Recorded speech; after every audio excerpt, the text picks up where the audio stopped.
నమస్తే. తెలంగాణ రాష్ట్రంలో కొత్త ప్రభుత్వం ఏర్పడి దాదాపుగా అటు ఇటు ఒక 100 రోజులు కావస్తున్నది. ఇంకొక 5 వారం రోజులు అయితే 100 రోజులు అయిపోతుంది. సో ఈ 100 రోజుల పరిపాలన ఎట్లున్నది? సో దీని మీద రకరకాల డిస్కషన్స్ జరుగుతూ ఉన్నాయి. ఇంతలోనే ఎంపీ ఎలక్షన్స్ వస్తున్నాయి. ఈ ఎంపీ ఎలక్షన్స్లో ట్రయాంగిల్ ఫైట్ ఉంటుందేమో అని అనుకున్నారు. ఎందుకంటే బీఆర్ఎస్ కూడా 39 స్థానాలతో ప్రధాన ప్రతిపక్ష హోదాలో ఉంది కాబట్టి. కానీ ఆ పార్టీ పేక మేడలా నెమ్మదిగా కుప్పగొలుతున్నది. గ్రౌండ్ అంతా ఖాళీ అవుతున్నది. సో బీజేపీ ఖచ్చితంగా మేము పోటీలో ఉన్నామని పోటీని కాంగ్రెస్ వర్సెస్ బీజేపీగా రేపటి ఎంపీ ఎలక్షన్లో మారుస్తున్నట్టు చాలా క్లియర్గా కనబడతా ఉన్నది. సో ఇంకా చాలా అంశాలు ఉన్నాయి. కవిత ధర్నా చేస్తుంది, ఈ ప్రభుత్వం కూలిపోతుంది 5-6 నెలల్లో అని కేసీఆర్ చెప్తా ఉన్నాడు. ఈ 6 గ్యారంటీస్, ఇవన్నీ అంశాలు మనం డిస్కస్ చేద్దాం. నా ముందు తెలంగాణ విఠల్ ఉన్నారు అండ్ బీఎస్పీ అండ్ బీఆర్ఎస్ పొత్తుకు సంబంధించిన అంశం కూడా మనం మాట్లాడాలి. సో నా ముందు తెలంగాణ విఠల్ ఉన్నారు, తెలంగాణ ఉద్యమకారుడు. నమస్తే విఠల్ గారు. నమస్తే. యా, సో ఏం నడుస్తున్నది అంటే ఈ ఆల్మోస్ట్ 100 days పాలన, మీకు ఈ 100 daysలో మీకు సాటిస్ఫై అయిన విషయాలు ఏంటి? అంటే బాగా ఉన్నాయన్న చేస్తున్నారన్న విషయాలు ఏవి? నెగిటివ్గా ప్రజల్లో కొంత నెగిటివ్ని తీసుకొచ్చిన అంశాలు ఏం కనబడుతున్నాయి మీకు? ముందుగా 100 రోజులు దాదాపు 3 నెలలు. డిసెంబర్ 7 అంటే ఇప్పుడు మనకి జనవరి, ఫిబ్రవరి, మార్చ్ 7 నిన్నటితోటి 90 రోజులు 3 నెలలు అయిపోయింది. ఇంకో 10 రోజులు అయితే 100 days అవుతుంది. అంటే అన్నప్రాసనం రోజే ఆవకాయ పచ్చడి ఎందుకని ఒక మాట అంటారు. ఒక అన్నం మెతుకు పట్టుకుంటే తెలుస్తుంది అని అంటారు. ఫస్ట్ డిసెంబర్ 7వ తారీఖు రేవంత్ రెడ్డి గారు ప్రమాణ స్వీకారం చేస్తున్న సమయంలో మీరు చేసిన స్టోరీ ఏదైతే గడీల బద్దలు కొట్టాలి ఇది అవున దానిలో ఒక పాజిటివ్ వైబ్ తోటి స్టార్ట్ అయింది. ఆయన ప్రమాణ స్వీకారం ఎల్బీ స్టేడియంలో చేస్తున్న సమయంలోనే అంతకు ముందు 2 రోజుల ముందు మీరు వినయ్ గారు మీరు ప్రత్యేకంగా ఫస్ట్ మీరే ఇది అవసరమా అని చెప్పి చేసినందుకు ముందుగా మన తొలి వెలుగుకి మీ తరపున తెలంగాణ ప్రజలందరూ అంటే ఒక దశ దిశ, ఒక గమ్యం గమనం, ఈ 100 రోజులు అనేది రేవంత్ రెడ్డి గారి కాంగ్రెస్ ప్రభుత్వము ఏ వైపు వెళ్తున్నది, వాళ్ళ గమ్యం ఏంటి, గమనం ఏంటి, వాళ్ళ దశ దిశ ఎట్లా ఉంది అంటే ఒకటి ఫ్యూడల్ వెలమ దొరల గడీల దొరలని బద్దలు కొడతాం అని చెప్పి దానికి సింబాలిక్గా అక్కడ ఇనుప కంచెలు తొలగించడం, జ్యోతిరావు పూలే భవన్ అని ప్రజాభవన్ అని పేరు పెట్టడం ఒక మంచి అడుగుపడ్డది. అదేవిధంగా మనం అందరం కూడా ఇప్పుడు వాట్సాప్ కాల్స్ మాట్లాడుకోవాల్సిన అవసరం లేదు. అందరం కూడా నార్మల్ కాల్స్ మాట్లాడుకుంటున్నాం. మన ఫోన్లో ట్యాపింగ్ అయితే అనే భయం లేదు. అదే విధంగా ప్రజలంతా కూడా ఒక రాక్షసుడి పాలన పోయింది అని ఒక డెమోక్రసీని ఎంజాయ్ చేస్తున్నారు. ముందుగా ఆ వాతావరణం కల్పించినందుకు కాంగ్రెస్ పార్టీ ప్రభుత్వానికి, రేవంత్ అన్నకి ప్రత్యేక కృతజ్ఞత. ఎవరినైనా కలవడానికి ఒక అవకాశం, అంటే భయం అనేది పోయింది. అంటే దట్టు కలవడానికి ఒక అవకాశం, రీచ్ అండ్ యాక్సెస్ ఉన్నది. ఇప్పుడు సెక్రటరియట్ అనేది రీచ్ లో ఉంది, యాక్సెస్ ఉంది. ఒక రోజు లేటో వెనకనో ముఖ్యమంత్రిని కలవచ్చు, మంత్రులను అయితే అందరు కలుస్తున్నారు. అంటే ప్రజల చేత, ప్రజల కొరకు, ప్రజలే పరిపాలించాల్సిన ప్రజాస్వామ్యంలో ప్రజాస్వామ్యం ఉంది అనే విధంగా కొన్ని అడుగులు పడుతున్నాయి. అదే విధంగా ఈ పార్లమెంట్ ఎలక్షన్ తర్వాత ఎలా ఉంటదనే భయం కూడా కొంతమందిలో ఉంది. పార్లమెంట్ ఎలక్షన్స్ తర్వాత ఎలా ఉంటది ప్రభుత్వం అనేది. ముందుగా రేవంత్ అన్న 100 రోజులు కంప్లీట్ చేసుకుని కృతజ్ఞతలు చెప్తూనే కొన్ని తెలిసో తెలియకో కొన్ని చిన్న పొరపాట్లు కూడా జరుగుతున్నాయి. వాటిని సద్విమర్శలుగా ఒక తమ్ముడుగా చెప్పడం బాధ్యత. అదే విధంగా తెలంగాణ రాష్ట్రం అనేది మిగతా రాష్ట్రాల్లాగా కాదు. తెలంగాణ రాష్ట్రం అనేది 3.5 కోట్ల ప్రజలు 60 సంవత్సరాలు కొట్లాడితే 1200 మంది పిల్లలు చచ్చిపోతే కొన్ని లక్షల మంది విద్యార్థులు, యువకులు, ఉద్యమకారులు చేస్తే వచ్చిన దానిలో తెలంగాణ ఎజెండా అనేది ఇంతవరకు ఈ 100 రోజుల్లో ఎక్కడా కనపడట్లేదు. ఇప్పుడు కేసీఆర్ చేసిన అవినీతి, అక్రమాలు, కేసీఆర్ చేసిన వాటి మీద తప్పులు ఎత్తిపుచ్చడం అనేది గత ప్రతిపక్ష పార్టీలో ఉన్నప్పుడు రేవంత్ రెడ్డి గారు చేశారు. జర్నలిస్టులుగా మనం అందరం కూడా గత ప్రభుత్వం చేసిన తప్పులు చేసినాం, ఉద్యమకారులుగా మేము చేసినాం. అదే నెరేటివ్ నడుస్తుంది తప్ప కొత్త నెరేటివ్ బిల్డ్ కాలేకపోయింది. ఇప్పుడు ఎప్పుడైనా కూడా ప్రతిపక్ష పాత్రలో ఉన్న రేవంత్ రెడ్డి నుంచి ఎక్స్పెక్టేషన్స్ తొక్కుతా, పండబెడతా, నార తీస్తా, తాట తీస్తా అవన్నీ కూడా ప్రజలు ఎంజాయ్ చేశారు. ఒక ముఖ్యమంత్రి పాత్రలోకి వచ్చిన రేవంత్ రెడ్డి సేమ్ అవే డైలాగులు రిపీట్ అవుతుంటే అంటే అప్గ్రేడ్ కావాలి. ఇప్పుడు పిసిసి ప్రెసిడెంట్ గా రేవంత్ రెడ్డి మాట్లాడేది వేరు, ఒక ముఖ్యమంత్రి స్థాయిలో ఉండి మాట్లాడేది వేరు.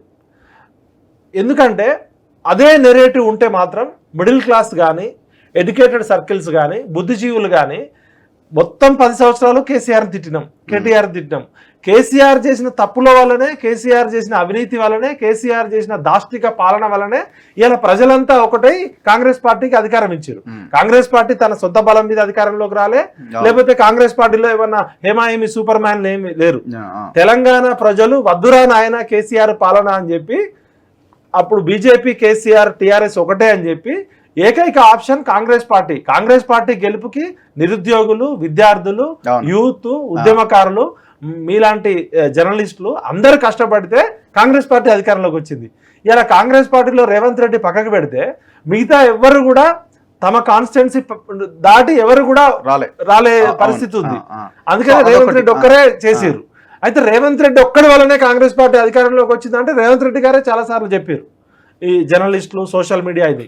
మరి సోషల్ మీడియా ఇంపార్టెన్స్ ఈ 100 రోజుల్లో ఎక్కడ పోయింది? ఇప్పుడు కాంగ్రెస్ పార్టీ అధికారంలో రావడానికి ప్రధాన కారణం ఎవరెవరు అని చెప్తే ఒక తీన్మార్ మల్లన్న, ఒక మన తొలి వెలుగు రఘు, ఒక మైపాల్ యాదవ్, ఒక ఓకే టీవీ శ్రావ్య, ఒక కాళోజీ శ్రీనివాసు, గాదే ఇన్నయ్య లాంటి వాళ్ళు, ఆకులూరి మురళి లాంటి వాళ్ళు, మాలాంటోళ్ళు, పృథ్వీరాజ్ లాంటి వాళ్ళు, ఇట్లా ఒక 10-15 మంది ప్రాణాలకు తెగించి కేసీఆర్తో డి అంటే డి అని చెప్పి కేసులు పెట్టుకొని జైలుకు పోయిన ఇంతవరకు మన టీంలో ఎవరు కూడా ముఖ్యమంత్రిని కలవలేకపోయారు. అంటే కృతజ్ఞత అనేది మనమేం రేవంత్ నుంచి పదవులు ఎక్స్పెక్ట్ చేయలే, లేకపోతే రేవంత్ మనకేదో ఇస్తాడని చెప్పలే. రేవంత్ రెడ్డి గారే స్వయంగా జర్నలిస్టులు ఎప్పుడు ప్రజాపక్షమే, ప్రతిపక్షం పాత్రనే పోషించాలని ఆయన ఒక పరిణితితో మాట్లాడిండు. రేవంత్ రెడ్డి గారిని ఇప్పుడే మనం విమర్శించాలంటే కూడా 100 రోజుల్లో సమయం చాలా తక్కువ. విమర్శించడం కోసం విమర్శించడం వేరు, ఆయన అనుసరిస్తున్న గమ్యము, గమనము, దశ దిశ చూస్తే నిరుద్యోగులు మీరు ఒకటి అన్నారు, లాంగ్వేజ్ ఒకటి చేంజ్ చేసుకోవాలి, 100% చేంజ్ చేసుకోవాలి. ఎందుకంటే పిసిసి ప్రెసిడెంట్ గా రేవంత్ రెడ్డి ఏది మాట్లాడినా నడుస్తుంది. ఒక రాజకీయ పార్టీ ఒక ముఖ్యమంత్రి స్థాయికి వచ్చినాక కేసీఆర్ లాగానే మనం చేయాల్సిన అవసరం లేదు. ఒక ఉద్యమకారుడుగా కేసీఆర్ ఎన్ని మాట్లాడినా నడిచింది, ఒక ఉద్యమంలో ఉన్నప్పుడు మనం ఎన్ని మాట్లాడినా నడిచింది. పిసిసి ప్రెసిడెంట్ గా ప్రతిపక్ష పార్టీలో రేవంత్ రెడ్డి గారు ఎన్ని మాట్లాడినా నడిచింది. ఆ పాత్ర పార్టీ వాళ్ళు చేయాలి.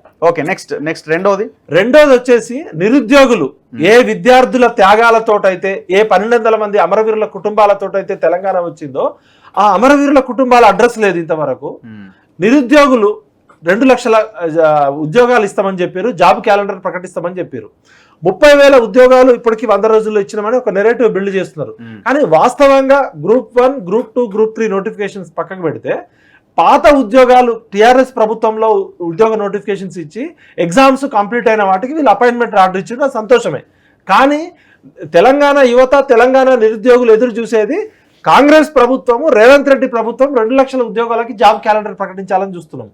ముఖ్యంగా మేమందరం హట్ అయింది ఎక్కడంటే జీవో నెంబర్ 46 విషయంలో. ఆ కానిస్టేబుల్స్ తిప్పి కొడితే ఒక 1500 మందో 1000 మందో ఉంటారు. రూరల్ ఏరియాస్ లోనే కాంగ్రెస్ పార్టీ గెలవడానికి నిరుద్యోగ యువత అంతా కాళ్ళకి బల్పం కట్టుకొని తిరిగి ప్రాణాలకు తెగించి పోరాడారు. వాళ్ళకి వీళ్ళు ప్రతిపక్షంలో ఉన్నప్పుడు కాంగ్రెస్ పార్టీ నాయకులు కావచ్చు అందరూ కూడా హామీలు ఇచ్చారు. సో రేవంత్ రెడ్డి దగ్గర నుంచి మొదలు పెడితే బల్మూరు వెంకట వరకు. మరి జీవో నెంబర్ 46 విషయంలో ఇంతవరకు రేవంత్ రెడ్డి గారు కనీసం వాళ్ళకి అపాయింట్మెంట్ కూడా ఇవ్వలేదు. అక్కడ అందరూ కూడా నిరుద్యోగ సమాజం ఒక బాధ అనిపిస్తుంది. అదేవిధంగా నిరుద్యోగుల ఆకాంక్షలకు విరుద్ధంగా మహేందర్ రెడ్డి వ్యక్తిగతంగా ఆయన సమర్థుడా, నిజాయితీ పరుడా పక్కకు పెడితే మరక ఆల్రెడీ అంటింది ఆయనకి. టిఆర్ఎస్ ప్రభుత్వంలో పింకీ పోలీసులు అని చెప్పి వీళ్ళే స్వయంగా చాలా సార్లు తిట్టారు. మహేందర్ రెడ్డి గారు కూడా తొత్తని చెప్పి తర్వాత ఒక అడ్వకేట్ వెళ్ళి కంప్లైంట్ కూడా చేసిండు, ఎన్ని వేల కోట్లు సంపాదించిండు అది ఇదని కూడా. అంటే ఇంత తెలంగాణ 4 కోట్ల సమాజంలో మహేందర్ రెడ్డి లాంటి వ్యక్తిని నిరుద్యోగులు, విద్యార్థులు, యువత ఆకాంక్షలకు విరుద్ధంగా ఆయనను టీఎస్పీఎస్సీ చైర్మన్ చేయడం, ఆయనకి ఇంకేదైనా పోస్ట్ ఇస్తే పెద్ద వ్యతిరేకత వచ్చేదేమో కాదు. కానీ ఫస్ట్ రేవంత్ రెడ్డి గారి ప్రభుత్వానికి మరకపడ్డదంటే అక్కడే. మరి అది తెలిసి చేసిందా, తెలియక చేసిందా, ఎందుకు చేసిందా స్ట్రాటజీ మనకు తెలియదు. కానీ నిరుద్యోగుల్లో మాత్రం మెల్లమెల్లగా వ్యతిరేకత స్టార్ట్ అవుతుంది. ఇది రేవంత్ రెడ్డి గారి ప్రభుత్వానికి మంచిది కాదని ఒక తమ్ముడుగా నేను చెప్తున్నా. సో ఇంకొకటి, ఇప్పుడు ఈ రిటైర్డ్ ఆఫీసర్లది కూడా పెద్ద చర్చ నడుస్తుంది, చాలా కీలకం. అది నవీన్ మిట్టల్ లాంటి వాళ్ళని ఇప్పుడు రిటైర్డ్ ఆఫీసర్లది లిస్ట్ ఏదో బయట పెట్టండి అని అంటే హెచ్ఓడీలంతా ఆగమేఘాల మీద సాయంత్రం వరకే ఒక రిపోర్ట్ ఇచ్చారు. 1100 మంది రిటైర్డ్ ఆఫీసర్స్ ఉన్నారని. సో స్టిల్ ఆ కరప్టెడ్ ఆఫీసర్స్ని కూడా తీయలేకపోతున్నారు. మరి రీజన్ ఏంటో తెలియదు. చివరికి భూమే కదా, తెలంగాణ అంటేనే భూమి. ఆ భూమికి మొత్తం ఇన్ఛార్జిగా నవీన్ మిట్టల్ లాంటి కరప్టెడ్ ఆఫీసర్. ఇది చాలా ఇంపార్టెంట్ విషయం. ఇప్పుడు 4 కోట్ల మంది ప్రజలను దోచుకున్నది 4 కుటుంబ సభ్యులు, కేసీ రావు, కేటీ రావు, కవితారావు, హరీష్ రావు అని చెప్పి. ఈ నలుగురికి అన్నుదన్నుగా ఉంది 40 మంది బీహారీ దండుపాలెం బ్యాచ్. ఇప్పుడు జయేష్ రంజన్ రిటైర్ అయ్యిండు, తప్పించుకున్నాడు. అట్లే ఉన్నాడు. జయేష్ రంజన్ అనేటోడు 28 లక్షల ఓట్లు తీసేసి రజత్ కుమార్ అనేటోడు రిటైర్ అయ్యిండు. ఎలక్షన్ కమిషన్ లాస్ట్ టైం 2018లోనే 25 లక్షల ఓట్లు తీసేసి సింపుల్ గా సారీ చెప్పిండు. ఇప్పటి వరకు ఆయన మీద ఎటువంటి యాక్షన్ లేదు. 100 ఎకరాల భూముల స్కాములలో ఉన్నాడు ఆయన. ఇప్పుడు ధరణిలో మీ పేరు వచ్చింది ఇట్లా 52 ఎకరాలు అక్కడ సిటీ అవుట్స్కర్ట్స్ లో అంటే ధరణి అంతా బోగస్ అని ఆయన చెప్తున్నాడు. మరి రజత్ కుమార్ మీద ఎటువంటి యాక్షన్ లేదు. నవీన్ మిట్టల్ అనేటోడు వాడి పరిధిలో దాదాపు 20,000 ఎకరాల భూములు మింగిరని చెప్పి ఇవాళ సోషల్ మీడియాలో పుంకాలుగా స్టోరీలు వస్తున్నాయి విత్ ప్రూఫ్స్ తోటి, ల్యాండ్ డాక్యుమెంట్స్ తో సహా స్టోరీస్ వస్తున్నాయి.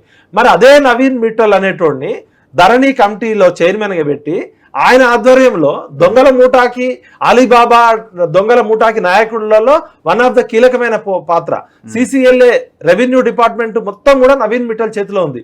ఇవాళ దాదాపు 25 లక్షల ఎకరాలు భూములు మింగిన భూబకాసురులు, గుట్టలు మింగిన గుండాగాళ్ళు, కొండలు మింగిన ఆనకొండలు అందరికీ నవీన్ మిట్టల్కి తెలియకుండా ఏమీ జరగలేదు. అర్ధరాత్రి 4 సార్లు ప్రభుత్వం వచ్చినాక నవీన్ మిట్టల్ కవిత ఇంటికి వెళ్ళి చర్చలు జరిపిండని ఆరోపణలు వస్తున్నాయి. మరి నవీన్ మిట్టల్ తప్ప ఇంకెవరు ఆఫీసర్స్ లేరా? అదేవిధంగా మన జయేష్ రంజన్ ఇలా కేటీఆర్కి నీడలాగా షాడోలాగా కుడిభుజం లాగా ఉన్న జయేష్ రంజన్ మీద ఇంతవరకు ఎటువంటి యాక్షన్ లేదు.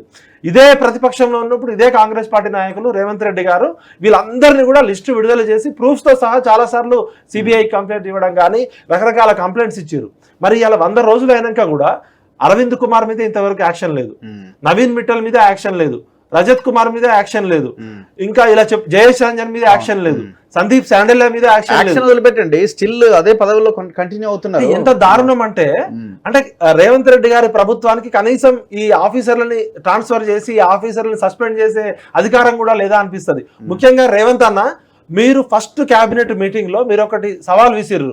ఆయన ఎవరు? మన ప్రభాకర్ రావు, ఆయన ఎవరు? Transco CMD chairman and managing director Prabhakar రావుని ఇమీడియట్ గా రేపటికల్లా ప్రవేశపెట్టండి అంటే ఇంతవరకు దాదాపు 90 రోజులు దాటి 100 రోజులు అవుతున్నా కూడా 4 కోట్ల మంది ప్రజలకి ఆరాధ్యంగా నిలుస్తున్న రేవంత్ రెడ్డి ఒక రాష్ట్ర ముఖ్యమంత్రి రాజ్యాంగబద్ధంగా ఎన్నికైన పదవిలో ఉంటే ఒక బ్యూరోక్రాటు ఆయన రిజైన్ చేసి వెళ్ళిపోయింది తప్ప ఇంతవరకు ప్రభాకర్ రావు ఎంక్వైరీ చేయలే, ప్రభాకర్ రావు మీద కేసు పెట్టలే. ఇది రేవంత్ రెడ్డి గారికి ఇజ్జత్గా సవాల్. ఎందుకంటే ఫస్ట్ క్యాబినెట్ మీటింగ్ లో నువ్వు ఛాలెంజ్ గా తీసుకుంటే నీ కింద పనిచేసే ఒక బ్యూరోక్రాట్ ఒక సేవకు నేను రాను పో అంటే ఏందన్నట్టు, నీ ఇజ్జత్ ఎక్కడున్నట్టు? ఖచ్చితంగా ప్రభాకర్ రావు గారు తిన్నదంతా కట్టియాలి. ఎందుకంటే ప్రభాకర్ రావు గారి ఆధ్వర్యంలో ట్రాన్స్కో, జెన్కో, డిస్కమ్లన్నీ దాదాపు 80,000 కోట్ల నష్టాలు, 60,000 కోట్ల అప్పులు. అంటే దీని అంతటి కారణం ప్రభాకర్ రావు ఆధ్వర్యంలోనే నడిచింది. ప్రభాకర్ రావు ఏమి ఇంజనీరింగ్ ఎక్స్పర్ట్ కాదు, విద్యుత్ రంగ నిపుణుడు కాదు, ఒక అకౌంటెంట్కి ఎక్కువ, చార్టర్డ్ అకౌంటెంట్కి తక్కువ. అలాంటి ఆయనని రిటైర్డ్ అయిన ఆయనని తీసుకొచ్చి కేసీఆర్ గారు పెడితే మరి 100 రోజుల్లో రేవంత్ రెడ్డి గారి ఆదేశాలు ఎందుకు అమలు కావట్లే? అంటే రేవంత్ రెడ్డి గారు ముఖ్యమంత్రి హోదాలో ఉండి ఆదేశించినప్పటికి కూడా ఈ అధికారులు ఎవరు కూడా ప్రభాకర్ రావు అడ్రస్ పట్టుకోలేకపోయారా? పోలీస్ యంత్రాంగం ఫెయిల్ అయింది, విజిలెన్స్ ఫెయిల్ అయింది, బ్యూరోక్రాట్లు ఫెయిల్ అయ్యారు. మరి సిఎస్ శాంతకుమార్ గారు ఏం చేస్తున్నట్టు? ఎందుకంటే అతిపెద్ద 80,000 కోట్ల అప్పులు, 60,000 కోట్ల నష్టాలంటే మరి దీన్ని చెప్పాలి కదా. ప్రతిపక్షంలో ఉన్నప్పుడు ఈ విద్యుత్ వెలుగు జిలుగుల వెనుక చీకటి కోణాలని చెప్పి రేవంత్ రెడ్డి గారు పదే చెప్పారు. మరి ప్రభాకర్ రావుని కూడా పిలవలేదు. రీజన్ ఏంటని మీరు అనుకుంటారు? ఈ ఆఫీసర్లంతా కంటిన్యూ అవడానికి, వాళ్ళ మీద అసలు చర్యలు తీసుకోకపోవడానికి, కనీసం వాళ్ళని ట్రాన్స్ఫర్ కూడా చేయలేకపోవడానికి రీజన్ ఏంటని మీరు? రాహుల్ గాంధీ గారు మాట్లాడేది చాలా స్కామ్లు, గొర్రెల స్కామ్ అన్నారు. అది ఒక 2 కోట్ల చుట్టే తిరుగుతుంది. ఒక 4 ఆఫీసర్లను అరెస్ట్ చేసినారు, వాళ్ళ చుట్టూ వాళ్ళ కస్టడీ అదంతా నడుస్తుంది. ఆ పైన ఉన్న లక్ష్మారెడ్డి అనేటువంటి టచ్ చేస్తలేరు. బట్ స్టిల్ ఇప్పటికీ ఓఎస్డీగా రిటైర్డ్ ఆఫీసర్గా దళిత బంధు ఎస్సీ కార్పొరేషన్లో కంటిన్యూ అవుతున్నాడు. 75 ఏళ్ళ విద్యాసాగర్ రెడ్డి మీద పెద్ద ఎత్తున ఆరోపణలు ఉన్నాయి, కంటిన్యూ అవుతున్నాడు. వాళ్ళ తమ్ముడు వచ్చి సీఎం పేషీలో ఉన్నాడు. నవీన్ మిట్టల్ అట్లనే ఉన్నాడు, జయేష్ రంజన్ అట్లనే ఉన్నాడు, సుల్తానియా అట్లనే ఉన్నాడు.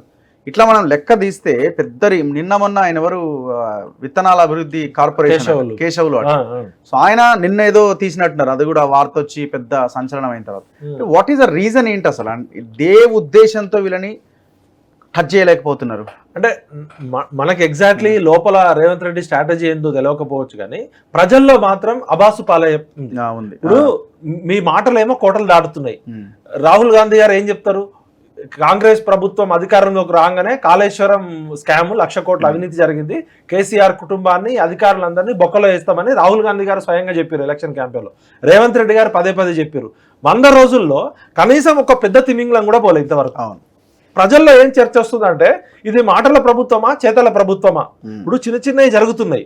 ఎప్పుడు కూడా ఈ T20 మ్యాచ్ జరిగే టైం ఇది, టెస్ట్ మ్యాచ్ అంత ఓపిక ఎవరికి లేదు. అందులో సోషల్ మీడియా వైబ్రెంట్ గా ఉన్నాక ఇన్స్టెంట్ రిజల్ట్ కావాలి.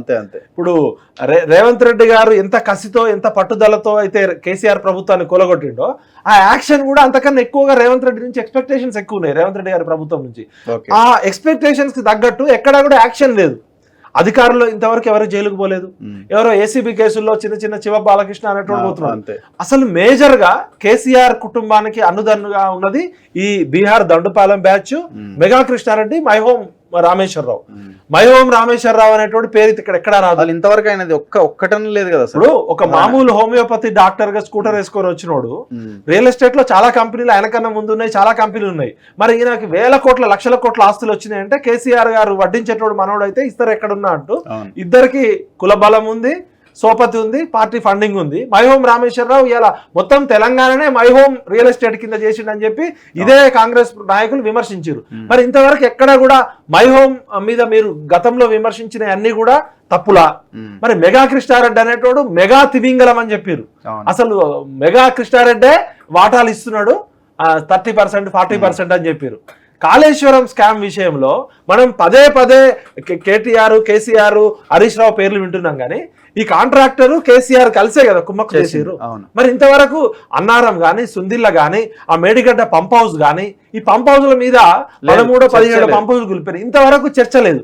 ఇప్పుడు ఆ మేడిగడ్డలో పర్రెలు చూపిస్తున్నారు, చేస్తున్నారు. ప్రతిదీ ఇంపార్టెంటే కదా. ఆ వేల కోట్ల రూపాయల పంప్ హౌస్లు మునిగినాయి. ఇంతవరకు ఆ పంప్ హౌస్ల దగ్గరికి తెలంగాణ పోలీసులు కూడా పోలేకపోతున్నారు.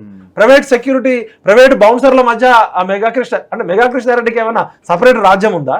టిఆర్ఎస్ ప్రభుత్వంలో ఆయన ఎంజాయ్ చేసిండు. మరి కాంగ్రెస్ పార్టీ ప్రభుత్వం మెగా కృష్ణారెడ్డి పట్ల ఆయన వైఖరి ఏంటి? అదే విధంగా ఇట్లా చాలా మంది ఉన్నారు. రాజ్ పుష్ప వెంకటరామరెడ్డి ఉన్నాడు, ఆయన మీద ఇంతవరకు యాక్షన్ లేదు. నేనేమంటున్నా అంటే తెలంగాణని దాదాపు 10 సంవత్సరాలంటే యావరేజ్ గా 3 లక్షల కోట్ల బడ్జెట్ అంటే 20-25 లక్షల కోట్ల బడ్జెట్ సొమ్ము ఏమైందో ఆడిటింగ్ రిపోర్ట్ రాలేదు. ఇల్లీగల్ గా వీళ్ళు 2,80,000 కోట్లు అసెంబ్లీకి సమాచారం లేకుండా, అసెంబ్లీలో డిస్కషన్ లేకుండా 2,88,000 కోట్లు దుర్వినియోగం చేసిండు. 30 కార్పొరేషన్లు పెట్టి ఆర్బీఐ గైడ్ లైన్స్ కి విరుద్ధంగా దాదాపు ఒక 4 లక్షల కోట్లు అప్పు చేసిండు. 7 లక్షల కోట్లు ఇక్కడ, 6,70,000 కోట్లు ఇక్కడ అప్పు చేసిండు. అంటే దాదాపు ఒక 30 నుంచి 40 లక్షల కోట్లు ఈ 10 సంవత్సరాల్లో ప్రజాధనం అయింది. జీతాలకు ఎంత పోయింది, సంక్షేమ పథకాలకు ఎంత పోయింది, వేటి కింద ఎంతకు పోయింది అనేది ప్రతి డిపార్ట్మెంట్ లో శ్వేతపత్రం ఇవ్వాలి. ఇప్పుడు 32 డిపార్ట్మెంట్లు ఉంటే ఇవాళ గొర్రెల స్కామ్ బయటకు వచ్చింది, పందుల స్కామ్ బయటకు వస్తుంది. ఒకే బండి మీద 132 గొర్రెలు తీసుకుపోయినామంటున్నారు. ప్రపంచ వింతల్లో అదొక వింత. అయితే చిన్న శివ బాలకృష్ణ లాంటి వాళ్ళను, ఒక ఎంఆర్ఓ లాంటి వాళ్ళను ఏసీబీ కేసులు పట్టుకోవడం కాదు, మొత్తం తిమింగలాల సంగతి ఏంది తెలంగాణ ప్రజలు కోరుకుంటారు. శివ బాలకృష్ణ అరవింద్ కుమార్ పేరు చెప్పిండు, అరవింద్ కుమార్ కేటీఆర్ పేరు చెప్పిండు. మరి ఏది లింక్ తెంపేయాలి కదా. ఆ లింక్ ను ఛేదించినప్పుడు వాళ్ళని అరెస్ట్ చేయడమో లేకపోతే విచారించడం చేయాలి కదా. అరెస్ట్ తర్వాత కనీసం అట్లీస్ట్ ఎంక్వైరీ జరగట్లేదు. ఇప్పుడు తెలంగాణ ప్రజలు తీక్షణంగా చూస్తున్నారు. ఎందుకంటే ఇప్పుడే మనము 100 రోజుల్లో అన్నప్రాసనం రోజే ఎందుకు అన్నట్లు 100 రోజులు సమయం ఇచ్చినాము. కాంగ్రెస్ ప్రభుత్వం నిలబడాలని కోరుకుంటున్నాం. ఎందుకంటే మిగతా ప్రభుత్వంతో పోలిస్తే డెమోక్రటిక్ ఉంది, ప్రజలకు యాక్సెస్ ఉంది, ప్రోపీర్ ఉంటుంది. కానీ వీళ్ళ నిర్ణయాలు కొన్ని అనుమానాస్పదంగా ఉంటున్నాయి. దాని మీద రేవంత్ రెడ్డి అన్న మీరు ఇమీడియట్ గా మరి మీ సలహాదారులు ఎవరిస్తున్నారో, మీ టీం ఎట్లుందో కానీ ప్రజల్లో చేయమనుకుంటున్నారో ఫీడ్బ్యాక్ తీసుకోవాల్సిన అవసరం ఉంది. నిరుద్యోగుల్లో అయితే కొంచెం వ్యతిరేకత స్టార్ట్ అయింది. దాన్ని ఇమీడియట్ గా మీరు దాన్ని చేసి 2 లక్షల ఉద్యోగాలకి ఎట్లెట్లా క్యాలెండర్ ఇస్తారో ప్రకటించాలి. ముఖ్యంగా మీరు తెలంగాణ ఉద్యమకారులని, తెలంగాణ ఆకాంక్షల ఇంతవరకు మీరు ఒక స్పష్టమైన ఎజెండా లేదు. ఇప్పుడు ఉద్యమకారులకి 250 గజాల స్థలం ఇస్తామని చెప్పారు, జైలుకు పోయిన వాళ్ళకి అని చెప్పారు, ఎఫ్ఐఆర్ ఉన్న వాళ్ళకి అని చెప్పారు. మరి 100 రోజుల్లో కనీసం ఆ దిశగా ఏమన్నా అడుగులు పడ్డాయా? కమిటీ అని వేయాలి, కనీసం కమిటీ కూడా లేదు. కమిటీ లేదు. ఓన్లీ కోదండరామ్ సార్ ని పిలుస్తున్నారు, ఆయనకి ఎమ్మెల్సీ ఇచ్చారు, అది కూడా అది వివాదాస్పదమైంది. గవర్నర్ ఇచ్చినప్పటికి కూడా హైకోర్టులో ఉంది. ఇప్పుడు కోదండరామ్ సార్ ఒక్కడే కాదు కదా తెలంగాణ ఉద్యమకారుడు అంటే. కోదండరామ్ సార్ ఒక ప్రతినిధి ఉండొచ్చు. మొత్తం తెలంగాణ 4 కోట్ల ఆకాంక్షలకి త్యాగాలు చేసిన వాళ్ళు, అమరవీరుల కుటుంబాలను ఇంతవరకు మాట్లాడిన వాళ్ళు లేరు. ఉద్యమకారులను పిలిచి ఇంతవరకు మాట్లాడిన వాళ్ళు లేడు. మేమంతా కలిసి కొట్లాడితేనే కదా కాంగ్రెస్ ప్రభుత్వం వచ్చింది. మరి ఇంతవరకు ఉద్యమకారుల మీద మీకు మాటలేమో అద్భుతంగా మాట్లాడుతున్నారు కానీ 100 రోజుల్లో కనీసం ఒకసారి పిలిచి మాట్లాడాల్సిన లేదు.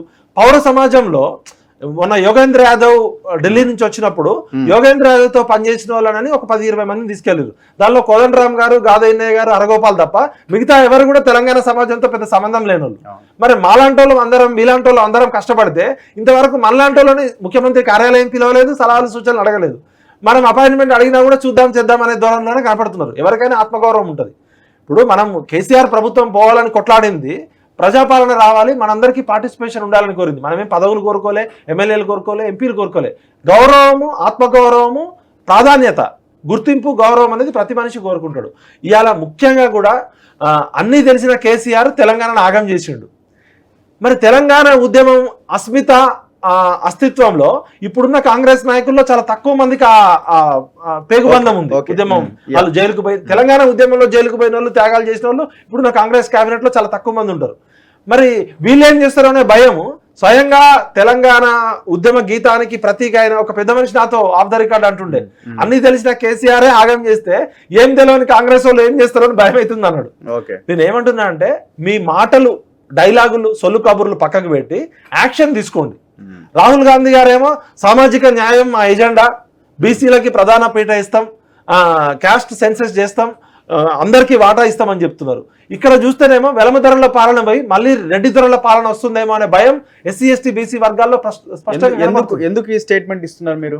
ఎందుకంటే ఇలా రేవంత్ రెడ్డి గారి గవర్నమెంట్ వచ్చినాక ఇప్పటి వరకు దాదాపు ఒక 30 పోస్టులు మేము అబ్జర్వ్ చేసినాయి, మా దృష్టికి వచ్చినాయి. చూస్తే 20 మందికి పైగా రెడ్ల పేర్లు కనబడుతున్నాయి.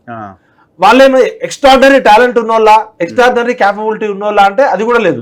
సృష్టిలో కానీ, నేచర్లో కానీ, ప్రభుత్వంలోని కెపాసిటీ రెస్పెక్ట్స్ కెపాసిటీ. ఆయన రెడ్డియా, రావా, బ్రాహ్మణ, ఎస్సీయా కాదు.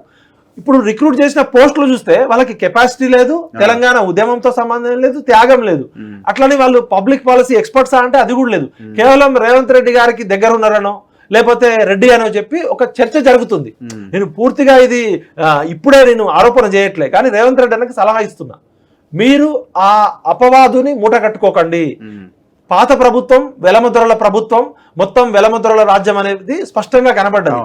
ఈ 100 రోజుల్లోనే రెడ్డి దొరల ప్రభుత్వం అనే మాట వస్తే మాత్రం ఎంతవరకు వెళ్ళింది? టోటల్ కమ్యూనిటీనే తప్పుపట్టేంత స్థితిలోకి వెళ్ళిపోయినారు జనాలు కూడా. అసలు కమ్యూనిటీనే అంటే కేసీఆర్ చుట్టూ ఉన్న అలీబాబా దొంగలు 10 మందికి అదే అయింది. వెలమాలు అంటేనే కూడా దోచుకుంటారని ఒక అపవాదం తీసుకొచ్చేది. చాలా మంది వెలమాలలో కూడా మంచోళ్ళు ఉండవచ్చు. కానీ ఇప్పుడు తెలంగాణలో రెడ్డి దొరలకి, రెడ్లకి పరిపాలనలో అనుభవం ఉంది. కాంగ్రెస్ పార్టీలో రెడ్ల ప్రాధాన్యత ఉంది. తెలంగాణ సమాజము సబ్బండ వర్గాలు 85% ఎస్సీ ఎస్టీ బీసీలు 90% దాకా, రెడ్లు 5 to 6% ఉండొచ్చు, వెలమలు 0.5% ఉండొచ్చు, మిగతా అగ్రవర్ణాలు అన్ని కలిపి కూడా 10% లోపే ఉంటారు. 90% పైగా ఎస్సీ ఎస్టీ బీసీలు ముఖ్యంగా 56% ఉన్నారు. మీరు ఎమ్మెల్యే టికెట్లు ఇచ్చేటప్పుడు గెలుపు గుర్రాలు అంటారు, ఎంపీ టికెట్లు ఇచ్చేటప్పుడు గెలుపు గుర్రాలు అంటారు. అసలు ఈ గెలుపు గుర్రాలు అనే కాన్సెప్టే ఇప్పుడు ఇర్రిలవెంట్. ఎందుకంటే అధికారంలోకి వచ్చిన తర్వాత గెలుపు గుర్రం ఏంది? అసలు రాజ్యం నీ చేతిలో ఉన్నప్పుడు గెలిపించుకోవడానికి అవకాశాలు ఎక్కువ ఉంటాయి నీ చుట్టూ. కాంగ్రెస్ పార్టీలో ఓపెన్ గా చెప్పాలంటే రేవంత్ రెడ్డి గారికి తప్ప మిగతా ఎవరికి కూడా పెద్ద ప్రజా ఇమేజ్ ఉన్న వాళ్ళు ఎవరు లేరు. వాళ్ళ నియోజకవర్గం వరకు పరిమితం తప్ప వాళ్ళే మొత్తం చరిష్మా ఉన్న వాళ్ళు లేరు. అందుకనే రేవంత్ రెడ్డి గారిని జూనియర్ అయినప్పటికీ కూడా సీనియర్లను పక్కకు పెట్టి రేవంత్ రెడ్డి గారు కసిగా గట్టిగా కొట్లాడుతున్నాడనే ఆయన పిసిసి ప్రెసిడెంట్ చేసిరు, ఆయనకు అధ్యక్ష పదవి ఇచ్చారు. ఇవాళ కాంగ్రెస్ పార్టీ వేవ్ తోటి, కేసీఆర్ యాంటీ వేవ్ తోటి గెలవాల్సిందే తప్ప ఎవరు ఇండిపెండెంట్ గా ఎంపీలు గెలిచే శక్తి ఎవరికి లేదు, ఏ పార్టీలో కూడా లేదు. అయితే Modi wave, BJP positive wave తో ఈ పోస్టింగ్స్ తీసుకుంటే నిజంగా మీరు అన్న పాయింటే కనబడుతున్నది. ఇన్ఎక్స్పీరియన్స్ ఉన్నది. సో వీళ్ళకి కూడా పదవి అనుకునే వాళ్ళకి ఇచ్చినారు. టోటల్ అదే కమ్యూనిటీకి సంబంధించిన వాళ్ళకి రీసెంట్ ఒక 4-5 రిక్రూట్మెంట్స్ జరిగినాయి, అపాయింట్మెంట్స్, అవి కూడా అట్లనే ఉన్నాయి. ఇప్పుడు press academy chairman Srinivas Reddy గారు మనందరికీ సీనియర్. ఆయన ఆల్రెడీ రిటైర్ అయ్యి హాయిగా ప్రశాంతంగా ఉన్నాడు. ఆల్రెడీ ప్రెస్ అకాడమీ చైర్మన్ గా ఉమ్మడి ఆంధ్రప్రదేశ్ కే చేసిండు. ఆయన కన్నా ఎంతో మంది కేసీఆర్ ప్రభుత్వం పడిపోవడానికి ప్రాణాలకు తెగించి కొట్లాడిన చాలా మంది ఉన్నారు. ఇప్పుడు మల్లన్న గారు ఉన్నారు, మీరున్నారు, చాలా మన అడ్వకేట్ శరత్ కుమార్ సార్ ఉన్నారు.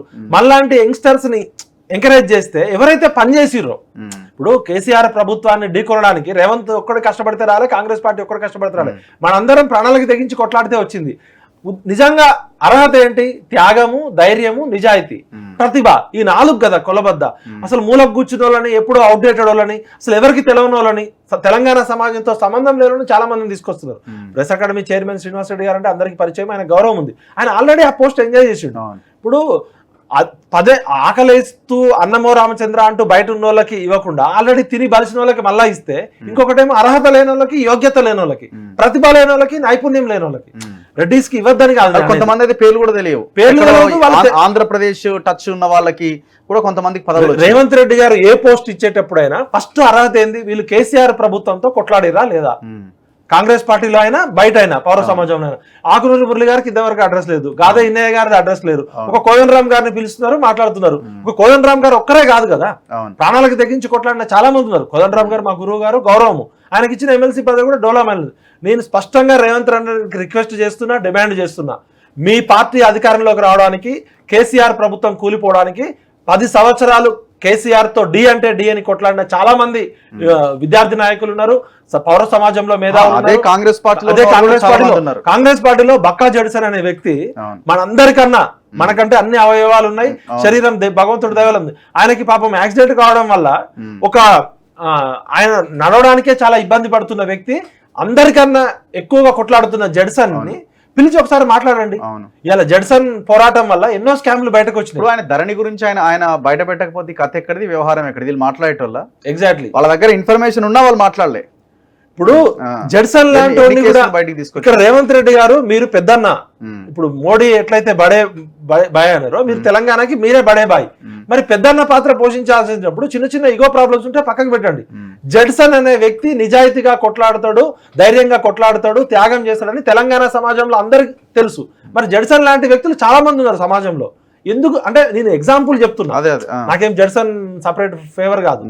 మీరు త్యాగధనులని, పోరాట యోధులని, ఉద్యమకారులని పక్కకు పెడితే ఖచ్చితంగా మీ ప్రభుత్వానికి కూడా ఒక మచ్చ వచ్చే ప్రమాదం ఉందని నేను రిక్వెస్ట్ చేస్తున్నాను.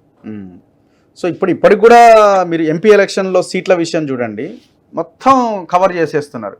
నల్గొండలో జానారెడ్డి కొడుకు, ఇక్కడ భువనగిరిలో కోమటిరెడ్డి ఆయన భార్య కన్ని, లేకపోతే మా అన్న కొడుకు కన్ని, ఓకే, లేకపోతే ఇంకొక రెడ్డిని తెచ్చి అడబెట్టాలి, లేకపోతే వీళ్ళు ఎవరు రాలేదనుకో రాహుల్ గాంధీని పోటీ చేస్తే బాగుంటుంది. అంటే అసలు అంటే ఒక బీసీకి ఇవ్వాలి, లేకపోతే ఇంకెవరికన్నా ఇవ్వాలన్న ఆలోచన ఎవరు చేయట్లే. ఖమ్మంలో ఇవ్వాలన్న ఆలోచన చేయట్లే. ఎక్కడ మెదక్ చాలా టఫ్ ఫైట్ ఉన్న నియోజకవర్గం, అక్కడ బీఆర్ఎస్ కూడా టఫే ఉంది, ఎందుకంటే గజ్వేల్ సిద్దిపేట అక్కడికే వస్తుంది కాబట్టి. ఆ మెదక్, జహీరాబాద్లో సురేష్ షెట్కర్ని బీసీ కింద చూస్తున్నారు. అండ్ లింగాయత్ సామాజిక వర్గం చాలా తక్కువ, మన తెలంగాణలో చాలా తక్కువగా ఉన్న ఇది. ఇంకేదో సికింద్రాబాద్ అంటున్నారు. సికింద్రాబాద్లో ఇక్కడ బీజేపీ కూడా చాలా స్ట్రాంగ్ కదా, హైదరాబాద్ బేస్.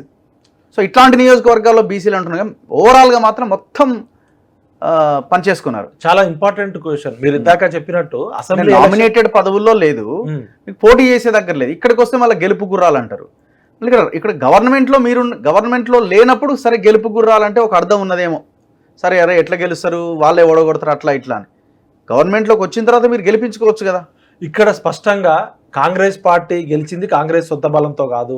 కేసీఆర్ వ్యతిరేకత తెలంగాణ పౌర సమాజము, తెలంగాణ ఉద్యమకారులు, నిరుద్యోగులు కొట్లాడి, మీలాంటి సోషల్ మీడియా ఫైటర్స్ కొట్లాడితే వచ్చింది. అయితే అధికారంలోకి రావడం కోసం గెలుపు గుర్రాలకు టికెట్లు ఇవ్వడము, కేసీఆర్ లాంటి ఒక రాక్షసుడిని ఎదిరించడం కోసం రేవంత్ రెడ్డి గారు అసెంబ్లీ టికెట్ల విషయంలో ఇచ్చి ఉండొచ్చు.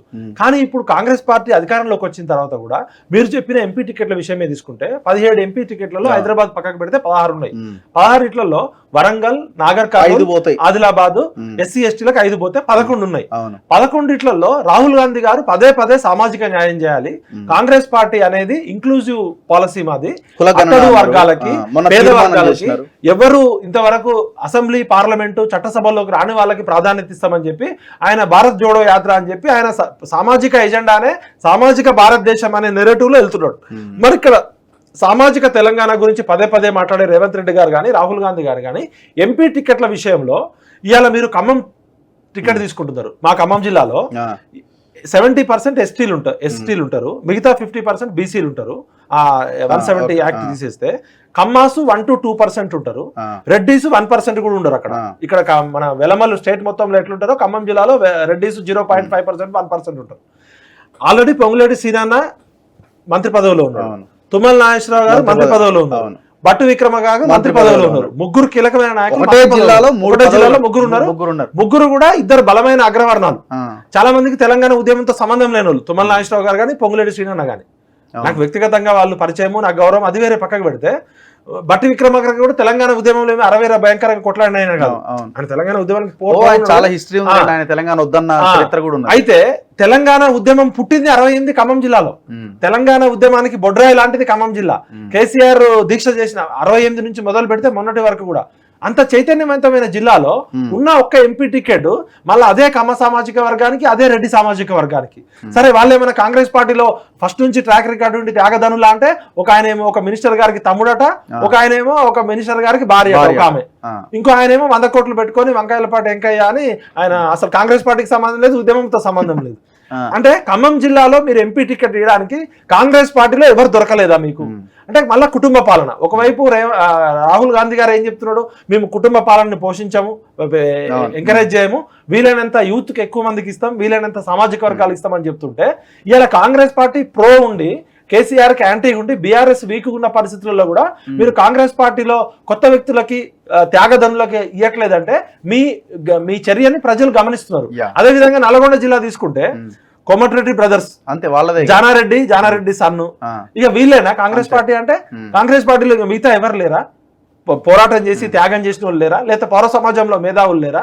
నల్గొండనేమో పూర్తిగా రెడ్లకు. సరే నల్గొండ రెడ్లకు ఇచ్చిరంటే మరి భువనగిరిలో ఇలా భువనగిరి కాన్స్టిట్యున్సీలో మెజారిటీ ప్రజలు బీసీలు, గౌడ్స్ దాదాపు 4 లక్షల పైన ఉంటారు, యాదవులు 4-4.5 లక్షలు ఉంటారు, పద్మశాలీలు ఉంటారు, మున్నూరు కాపులు ఉంటారు, బీసీలు ఉంటారు. ఒక్క బీసీ దొరకట్లేదా మీకు భువనగిరి నుంచి?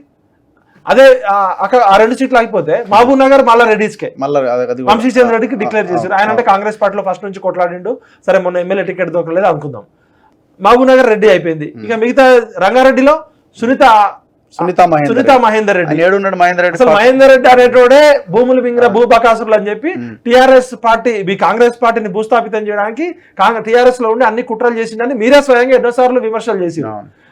కాంగ్రెస్ పార్టీలో ఉన్నప్పుడు కొండా విశ్వేశ్వరరెడ్డి గారు అసలు మహేందర్ రెడ్డి లాంటి భూ కబ్జాదారుడు దేశంలోనే లేడని చెప్పారు. రేవంత్ రెడ్డి గారికి తెలుసు. మరి అట్లాంటి మహేందర్ రెడ్డి గారి భార్యనే దొరికిందా మీకు? రెడ్డి అది కూడా కాంగ్రెస్ పార్టీతో సంబంధం లేకుండా బీఆర్ఎస్ పార్టీ నుంచి తెచ్చుకున్నారు. సికింద్రాబాద్ టికెట్ వేయడానికి కాంగ్రెస్ పార్టీ, సికింద్రాబాద్ లో యాదవ్స్ ఎక్కువ ఉంటారు, బీసీలు ఎక్కువ ఉంటారు, ఎస్సీ ఎస్టీ బీసీలు ఎక్కువ ఉంటారు. అక్కడ నిన్నగాక మొన్న వేరే పార్టీలో నుంచి వచ్చిన నాయకుడిని తెచ్చుకొని దానివల్ల కాంగ్రెస్ పార్టీలో చాలా కంప్లైంట్స్ వస్తున్నాయి. ఇవాళ మీరు బొంతు రామ్మోహన్ అనే వ్యక్తికి టికెట్ ఇవ్వాలని డిసైడ్ చేయడం తోటి, బొంతు రామ్మోహన్ నాకు వ్యక్తిగతంగా మంచి ఫ్రెండ్, మేమంతా యూనివర్సిటీలో కలిసి పనిచేసినాం, అది వేరే విషయం. బొంతు రామ్మోహన్కి ఎప్పుడైతే మీరు ఎంపీ టికెట్ ఇవ్వాలనుకుంటున్నారో ఇలా కాంగ్రెస్ పార్టీలో 100 కొద్ది ఆరోపణలు వస్తున్నాయి. అంటే మీకు టికెట్ ఇవ్వడానికి కనీసం కాంగ్రెస్ పార్టీలో కానీ తెలంగాణ సమాజంలో మనుషులే దొరకట్లేదా? సికింద్రాబాద్ అయిపోయింది, ఇప్పుడు మనం ఇంకా మెదక్ మల్కాజ్గిరికి వెళ్తే అల్లు అర్జున్ మామకట, అల్లు అర్జున్ కంచర్ల చంద్రశేఖర్ రెడ్డి నాకు మిత్రుడే. ఆయన అసలు ఏమైనా త్యాగంతో సంబంధం ఉందా, రాజకీయాలతో సంబంధం ఉందా? ఆయన ఒక వ్యాపారవేత్త, ఆయన ఏ పార్టీ అధికారంలోకి ఉంటే ఆ పార్టీలోకి పోయిండు, మొన్నటిదాకా టీఆర్ఎస్ లో ఉన్నాడు. అంటే డబ్బు సంచులు చూసి మీరు మూటలు చూసి టికెట్లు ఇస్తున్నారా? మరి రాహుల్ గాంధీ చెప్పేదానికి మీరు ఇచ్చేదానికి ఎక్కడ ఉంది? మీరు ఒకవైపు సామాజిక న్యాయము, బడుగు బలహీన వర్గాలకి, పేదోళ్ళు పార్లమెంటుకు పోవాలి, అసెంబ్లీకి పోవాలని చెప్తున్నారు కదా, ఇవన్నీ కూడా పాపం రేవంత్ రెడ్డి గారి చుట్టూ ఉన్న సలహాదారులు చెప్పకపోవడం వల్ల వాళ్ళు ఒక మెంటల్ బ్లాక్ లో ఉన్నారు. రెడ్లు అయితేనే గెలుస్తారు, 100 కోట్లు ఉన్నోళ్ళు అయితేనే గెలుస్తారు, అవన్నీ కూడా మరి కేసీఆర్ దగ్గర లక్షల కోట్లు ఉన్నాయి, గెలిచిండా? ప్రజలు ఒకసారి వద్దనుకుంటే మామూలు వెడ్మ బొజ్జులు అంటోళ్ళు ఏ కోట్ల రూపాయల నుండి గెలిచిండు, సామ్యులు పొల్లు గెలిచిండు. ప్రజలందరూ కూడా కేసీఆర్ ని చీదరించుకున్నారు కాబట్టి కాంగ్రెస్ ని గెలిపించారు. ఇప్పుడు కేసీఆర్ దగ్గర డబ్బులు ఉన్నాయి, కేసీఆర్ ఏ ప్లేస్ లో ఉన్నాడు? కేసీఆర్ ఏ ప్లేస్ రాగలుగుతాడా? మరి ఇలా చాలా మంది 100 కోట్ల 1000 కోట్ల ఉన్న వాళ్ళు ఎందుకు ఓడిపోతున్నారు? డబ్బుల సంచీలు చూసి, మూటలు చూసి, ఏదో సామెత ఉంటుంది తెలంగాణలో, ఏదో చూసి ఏదో పీటలు వేస్తారని చెప్పి మీరు ఆ మైండ్ సెట్ లోంచి బయటకు రాండి రేవంత్ అన్న. మీ దగ్గర ఎన్ని లక్షల కోట్లు ఉంటే ఇలా సీఎం అయ్యారు? మీరు ఇలా ఒక జెడ్పీటీసీ నుంచి ఎంత కష్టపడి ఎంత కసితోటి పోరాటం చేస్తే వచ్చారు కదా. పోరాటం చేసేటోళ్ళు, ప్రజల్లో ఉండేటోళ్ళు, నిజాయితీ ఉన్నోళ్ళని చూస్తే మీ ప్రభుత్వం ఎక్కువ కాలం ఉంటుంది. కానీ ఈ ఆయారాములు గాయారాలను తెచ్చుకుంటే రేపు అక్కడ టీఆర్ఎస్ పార్టీ పడవ మునిగిపోతుంది కాబట్టి ఇటు షిఫ్ట్ అవుతున్నారు.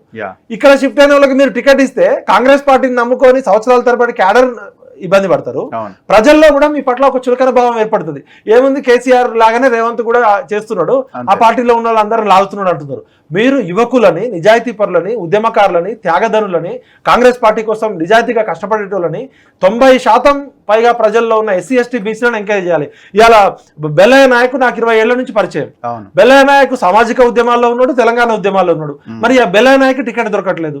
అద్దంకి దయాకర్ తెలంగాణ ఉద్యమాల్లో ఇంకా ఘోరం పాపం, ఆయనకి ప్రతిసారి ఎండమావి లాగా అవుతుంది. అని ఇక్కడే ఓపెన్ గా నల్గొండ వీళ్ళే అడ్డుకుంటున్నారు కదా. అంటే రేవంత్ రెడ్డి పవర్ఫుల్, నల్గొండలో ఉన్న కొంతమంది రెడ్లు పవర్ఫుల్. రేవంత్ రెడ్డి గారికి తెలుసు కదా అద్దంకి దయాకర్ అనేటోడు ఉద్యమంలో ఉన్నాడా లేదా, బెల్లయ్య నాయక్ ఉద్యమంలో ఉన్నాడా లేదా. అదే విధంగా భువనగిరి టికెట్ తీసుకుంటే పృథ్వీ యాదవ్ ఆయన వాళ్ళ ఫాదర్ 68 టైం నుంచి ఉద్యమంలో ఉన్నాడు. మరి పృథ్వీ యాదవ్ రేవంత్ అన్నకి మంచి క్లోజ్ ఫ్రెండే. పృథ్వీ యాదవ్ సామాజిక వర్గం సికింద్రాబాద్ లో బలంగా ఉంది, అదే విధంగా భువనగిరిలో బలంగా ఉంది. ఒక బీసీ అభ్యర్థిని బలంగా ఇయ్యదలుచుకుంటే పృథ్వీ యాదవ్ లాంటి వాళ్ళని ఇవ్వచ్చు, ఖమ్మంలో ఒక బీసీ అభ్యర్థికి ఇవ్వచ్చు. అంటే మళ్ళీ ఫ్యామిలీ క్లబ్బులు. రేవంత్ అన్న ఏమంటుండు, నా తమ్ముడు కొండలరెడ్డి కానీ తిరుపతి రెడ్డి కానీ ఎవరు రాజకీయాల్లోకి రారు, నేను ఎవరిని ఎంపీగా ఎంకరేజ్ చేయరంటున్నారో అంతవరకు హ్యాట్స్ ఆఫ్ రేవంత్ రెడ్డి గారికి శబాష్. మరి ఈ ఫ్యామిలీ క్లబ్బులేంది? ఒక మినిస్టర్ భార్య, ఒక మినిస్టర్ తమ్ముడు, ఒక మినిస్టర్ కూతురు, ఒక మినిస్టర్ సడ్డకుడు కొడుకు. ఇది మాత్రం కాంగ్రెస్ పార్టీ నుంచి మేము ఎక్స్పెక్ట్ చేయలేదు. దీనివల్ల కాంగ్రెస్ పార్టీ చాలా రోజులు ఉండాలని, అధికారంలో ఉండాలనుకున్న మాలాంటి వాళ్ళకి కూడా అరే రేవంత్ రెడ్డి గారు నిజంగా సామాజిక మార్పు తీసుకొస్తాడు, సామాజిక తెలంగాణ తీసుకొస్తాడు అనుకుంటే నీ మాటలు ఏమో అద్భుతంగా ఉంటున్నాయి, నీ చేతలో వచ్చేసరికి కనీసం నామినేటెడ్ పోస్టర్లో కూడా 56% బీసీలు ఉంటే ఎంబీసీలు కమ్మరి, కుమ్మరి, చాకలి, మంగలి ఇట్లాంటి చాలా మంది వార్డు మెంబరు, ఎంపీటీసీ, జడ్పీటీసీ కానాలు ఉన్నారు. ఇట్లా డబ్బులున్న వాళ్ళకి ఎంపీ టికెట్లు, డబ్బులున్న రెడ్లకి ఎమ్మెల్యే టికెట్లు, డబ్బులున్న రెడ్డి సామాజిక వర్గము అగ్రవర్ణాలకే నామినేటెడ్ పోస్టులు ఇస్తే మరి ఎస్సీ ఎస్టీ బీసీలకు ఎవరు ఇవ్వాలి? అంటే మీరు మేము అక్కర్లేదా? ఎస్సీ ఎస్టీ బీసీలు ఎవరు మీకు కాంగ్రెస్ పార్టీకి అక్కర్లేదా? రాహుల్ గాంధీ చెప్పేది మీరు ప్రాక్టికల్ గా అమలు చేయాలి. కులగణన అన్నారు, కులగణన చేసినంత మాత్రాన కాదు కదా మాకు వాటాల కొట్లాట. సమాజంలో జరిగే సంఘర్షణ అంతా కూడా వాటాల కొట్లాటే. ఎవరి వాటా వాళ్ళకి వచ్చేదాకా ఈ నిరంతర పోరాటం ఉంటుంది. రేవంత్ అన్న మీరు దయచేసి ఒక్కసారి మాలాంటి ఉద్యమకారులు, సమాజంలో పనిచేసే మేధావులు అందరితోటి ఓపెన్ గా మాట్లాడండి. మీ ముందు ధైర్యంగా మీ చుట్టూ ఉన్న తాబేదారులు ఎవరు మీకు చెప్పలేరు. కానీ మెల్లమెల్లగా మీరు తీసుకుంటున్న నిర్ణయాల పట్ల ఇప్పుడిప్పుడే వ్యతిరేకత మొదలయ్యే ప్రమాదం ఉంది. కాబట్టి రేవంత్ అన్న 5 సంవత్సరాలు కొనసాగాలి. కేసీఆర్ లాంటి వాళ్ళు ఎవరన్నా ఆ ప్రభుత్వాన్ని కూల్చాలని ప్రయత్నం చేస్తే మనమంతా కలిసి దాన్ని తిరుగుబాటు చేద్దాం. కానీ మీరు మాట్లాడుతున్న భాష ముఖ్యమంత్రి స్థాయికి పరిపక్వత తీసుకురావాలి. మీ గౌరవాన్ని పెంచే విధంగా ఉండాలి. ఉద్యమంలో ఉన్నప్పుడు మనం ఎన్నన్నా మాట్లాడొచ్చు. అదే విధంగా అన్ని పనులు రేవంత్ ఒక్కడే చేస్తున్నాడు. ముఖ్యమంత్రి పని ఆయనే చేయాల్సి వస్తుంది, హోమ్ మినిస్టర్ పని ఆయనే చేయాల్సి వస్తుంది, పిసిసి ప్రెసిడెంట్ పని ఆయనే చేయాల్సి వస్తుంది, 14-15 గంటలు కష్టపడాల్సి వస్తుంది. అంటే team work, together we can achieve more. మీ పార్టీలో యంగ్స్టర్స్ కి అవకాశం ఇవ్వండి. కేసీఆర్ ని తిట్టడానికి మీరెందుకు తిట్టాలి? కేసీఆర్ ఆల్రెడీ అదొక గుంటనక్క, గజ్జి కుక్క, అది పనికిరాందని చెప్పి తెలంగాణ పౌర సమాజం చెప్పి కేసీఆర్ ని తిట్టడం వల్ల మీ నోరు ఖరాబ్ అవుతుంది. ఇంకా ఒక ముఖ్యమంత్రిగా కేసీఆర్ కి ఇజ్జత్ లేదు కాబట్టి అని పక్కకు పెట్టిరు. కేసీఆర్ ని తిట్టడం వల్ల మీ ఇజ్జత్ పోయే ప్రమాదం ఉంది. రైట్. మరో ముఖ్యమైన అంశం ఈ మధ్య జరిగిన డెవలప్మెంట్ లో Bahujan Samaj party, RSP and భారత రాష్ట్ర సమితి కేసీఆర్ ఇద్దరు కలిశారు.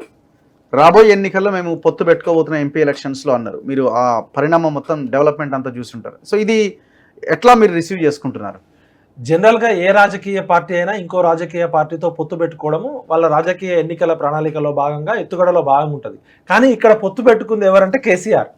కేసీఆర్ అనేటోడు 2001లో పార్టీ పెట్టక ముందు ఆయన ట్రాక్ రికార్డు చూస్తే కాంగ్రెస్ పార్టీ యువజన కాంగ్రెస్ నాయకుడుగా ఉండి తన గురువు మదన్ మోహన్ కే పంగనామాలు పెట్టి టీడీపీ పార్టీలో ఎన్టీఆర్ కాళ్ళ మీద తన కొడుకును పడేసి టీడీపీ పార్టీలో ఉండి ఎన్టీఆర్ కే వెన్నుపోటు పొడవంలో చంద్రబాబు నాయుడుతో పెట్టుకొని ఇదేది మన వైస్రాయ్ హోటల్ కుంభకోణంలో ఈయన కూడా మెయిన్ కీలకం అని చెప్పి, అంటే ఈయన వెన్నుపోటు పోవడము, కుట్రలు చేయడము, నమ్ముకున్న వాళ్ళని నట్టేట ముంచడము, కాంగ్రెస్ పార్టీని నట్టేట ముంచి తెలుగుదేశంలోకి వచ్చిండు. తెలుగుదేశంలో ఎన్టీఆర్ కి పంగనామాలు పెట్టి చంద్రబాబుతో చేతులు కలిపాడు. చంద్రబాబు నాయుడు మంత్రి పదవి ఇవ్వకపోవడంతో తెలంగాణ వాదం ఎత్తుకొని టీఆర్ఎస్ పార్టీ ఫస్ట్ ఎవరితో పొత్తు పెట్టుకుంది? కాంగ్రెస్ తో పొత్తు పెట్టుకుంది 2004లో. తర్వాత తెలుగుదేశంతో పొత్తు పెట్టుకుంది. తర్వాత బీజేపీతో పొత్తు పెట్టుకోవడానికి ఎన్డీఏ వైపు ఉండడానికి ట్రై చేసింది. ఎలక్షన్లో అయి రిజల్ట్ రాకముందే. కేసీఆర్ అనేటోడు జిత్తుల మారి నక్క. అది పొత్తు కాదు, అది ప్రవీణ్ కుమార్ జీవితాన్ని, బిఎస్పీ పార్టీని చిత్తు చేసే పొత్తు. అది ఈ పొత్తు ఎత్తు జిత్తులో బలయ్యేది దళితులు మాత్రమే. కేసీఆర్ అనేటోడు దళితుల గొంతు కోయడంలో ఈ ప్రపంచంలోనే నెంబర్ 1 ఎక్స్పర్ట్. కేసీఆర్ ఏ ఆపద వచ్చినా కూడా దళితుల భుజం మీద తుపాకీ పెట్టుతాడు. దళితుడిని ముఖ్యమంత్రి చేస్తా అన్నాడు, దళితుడిని ముఖ్యమంత్రి చేయలే. దళితులకి 3 ఎకరాల భూమి ఇస్తా అన్నాడు, 3 ఎకరాల భూమి ఇయ్యలే. దళితుల్ని డిప్యూటీ సీఎం చేసి రాజయ్యను అవమానం చేసిండు. కడియం శ్రీహరిని తీసుకొచ్చిండు, పవర్ లేకుండా చేసిండు. ఏ దళితుడినైనా కేసీఆర్ గౌరవించిండా? అదే ఆయన మంత్రి, ఆయన ఎవరంటే ఆయన కొప్పుల ఈశ్వర్ని మనం అందరం చూస్తుండగానే అవమానం చేసిండు. పక్కకు పోవని చెప్పి ఒక అటెండర్ లాగా తోసిపడేసిండు. అటెండర్ ని కూడా అట్లా చేయడం. కేసీఆర్ ప్రతి క్రైసిస్ లో దళితులను వాడుకోవడం ఆయనకి వెనతో పెట్టిన విద్య. ఇప్పుడు కేసీఆర్ అనే పడవ మునిగిపోయింది ఆల్మోస్ట్, ఇక 80% మునిగిపోయి 20% కనబడుతుంది. ఇప్పుడు ఆయన బిఎస్పీ పార్టీకి కొంత దళిత బహుజనంలో ఓటు బ్యాంక్ ఉంది. ఆర్ఎస్ ప్రవీణ్ కుమార్ కి ఒక గుడ్ ఇమేజ్ ఉంది, మంచి ఆఫీసర్ అని. ఈ దళితుల్ని ముందు పెట్టి వెలమ దొరలు సేఫ్ గేమ్ ఆడుతున్నారు. ఇలా రేవంత్ రెడ్డి ప్రభుత్వం అగ్రెసివ్ గా ఉంది, దీన్ని తట్టుకోవడం మన వల్ల కాదు. మనకు ఒక షీల్డ్ కావాలంటే ఆ షీల్డ్ ఏంటంటే ఆర్ఎస్ ప్రవీణ్ కుమార్ ఉన్న గుడ్ విల్, బిఎస్పీకి ఉన్న దళిత ఓటు బ్యాంకు, బిఎస్పీ మీద ఏదైనా కాంగ్రెస్ వాళ్ళు దాడి చేసినా విమర్శలు చేసినా కూడా ఇగో చూసిన బహుజనులకు అందరికీ వ్యతిరేకం.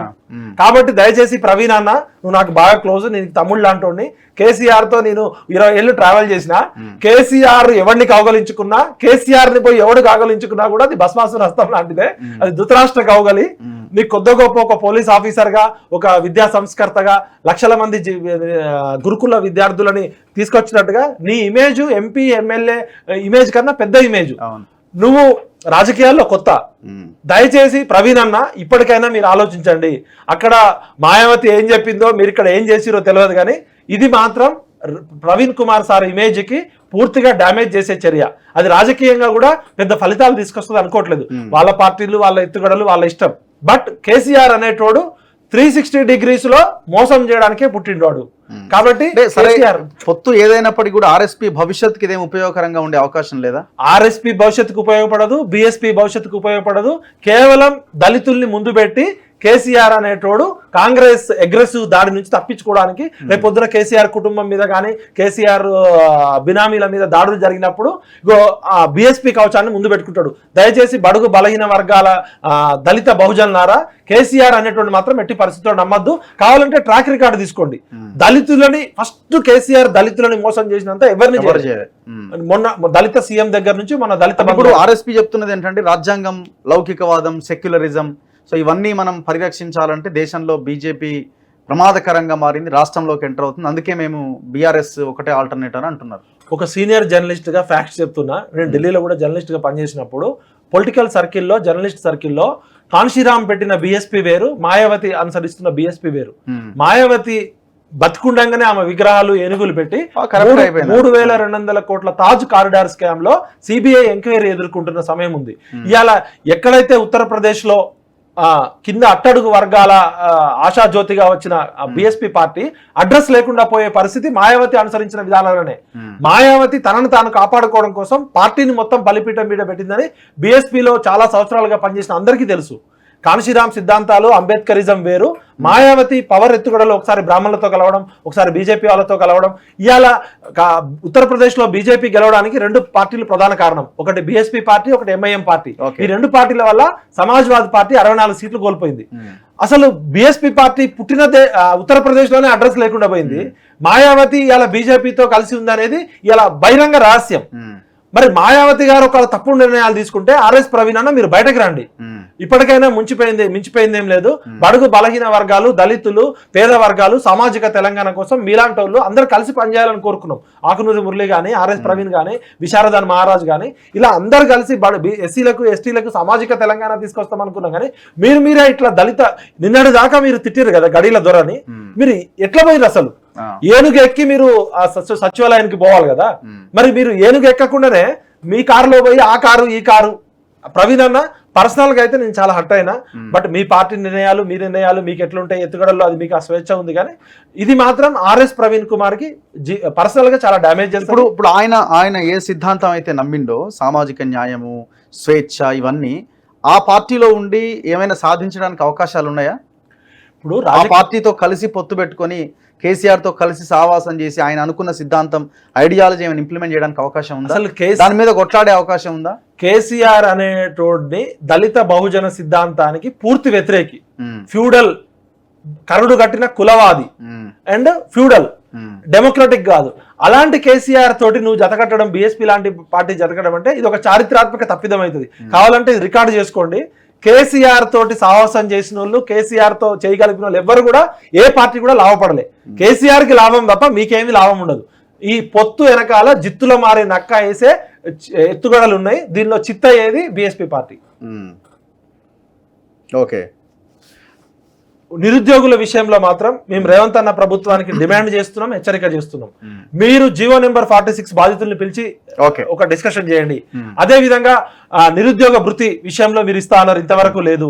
ఉద్యమకారులను ఇంతవరకు పిలవలేదు. మీరు అమరవీరుల కుటుంబాలను ఊసేలేదు. ఏదో రాజముద్రలు మార్చి కాకతీయ రాజముద్రను లేకపోతే చార్మినార్ రాజముద్ర మార్చడము, కేసీఆర్ ముద్రను చెరిపేయాలనుకోవడం మంచి నిర్ణయమే కావచ్చు. కానీ ఓకే, ఇంకొక ప్రధానమైన అంశము, కేసీఆర్ ఇంకొక 4-5 నెలల్లో ఈ గవర్నమెంట్ పడిపోతుంది అని అంటున్నాడు. అంటే ఏ ధైర్యంతో చెప్తున్నాడు? పార్టీని కాపాడుకోవడానికి, క్యాడర్లో కొంత భరోసా ఇవ్వడానికి చెప్తున్న స్టేట్మెంటా? నిజంగానే కేసీఆర్ ఆ ప్రయత్నాల్లో ఉన్నాడని మీకు అనిపిస్తున్నదా? కేసీఆర్ అని అంటేనే కోవర్ట్ ఆపరేషన్లకి పెట్టింది పేరు.